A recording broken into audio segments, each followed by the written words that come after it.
The Aeneid by Virgil, translated by Alan Mandelbaum. Book 2. A sudden silence fell on all of them.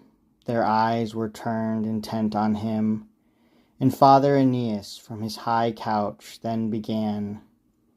O Queen, too terrible for tongues the pain you ask me to renew, the tale of how the Danaans could destroy the wealth of Troy, that kingdom of lament. For I myself saw these sad things, I took large part in them. What Myrmidon, or what Dolopian, what soldier even of the harsh Ulysses could keep from tears in telling such a story? But now the damp night hurries from the sky into the sea, the falling stars persuade to sleep. But if you long so much to learn our suffering, to hear in brief the final calamity of Troy, although my mind, remembering, recoils in grief and trembles, I shall try. The captains of the Danaans, now weak with war and beaten back by fate, and with so many gliding years gone by, are able to construct, through the divine art of Minerva, a mountainous horse. They weave its ribs with sawed-off beams of fur, pretending that it is an offering for safe return. At least that is their story. Then in the dark sides of the horse they hide men chosen from the sturdiest among them. They stuff their soldiers in its belly, deep in that vast cavern, Greeks armed to the teeth. Before their eyes lies famous Tenedos, an island prosperous and powerful as long as Priam's kingdoms held their own. But now only a bay, a treacherous ship's anchorage, and here the Argives sail to hide themselves along that lonely shore.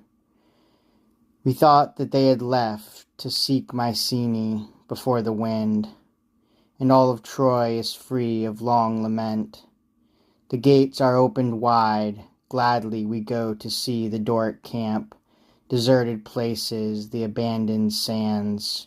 For here a squadron of Dolopians, here fierce Achilles once had pitched his tent, and here their ships were anchored, here they fought.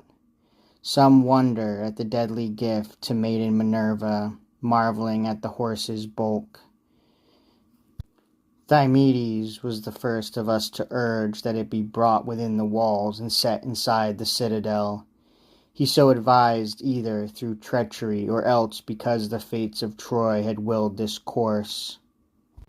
But Capys and those with sounder judgment counsel us to cast the Greek device into the sea, or to set fire to this suspicious gift, or else to pierce and probe that hollow belly.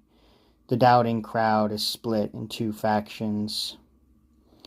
The lead is taken by Laocoon. He hurries from the citadel's high point, excitedly, and with a mob around him, from far off he calls out, "Poor citizens, what wild insanity is this? Do you believe the enemy have sailed away? Or think that any Grecian gifts are free of craft? Is this the way Ulysses acts?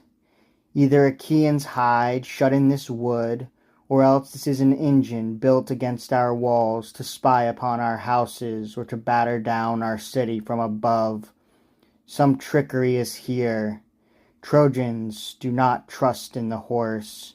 Whatever it may be, I fear the Greeks, even when they bring gifts." And as he spoke, he hurled his massive shaft with heavy force against the side, against the rounded, jointed belly of the beast. It quivered when it struck the hollow cavern, which groaned and echoed. Had the outcome not been fated by the gods, and had our minds not wandered off, Laocoon would then have made our sword points foul the Argive den. And Troy, you would be standing yet, and you, high fort of Priam, you would still survive.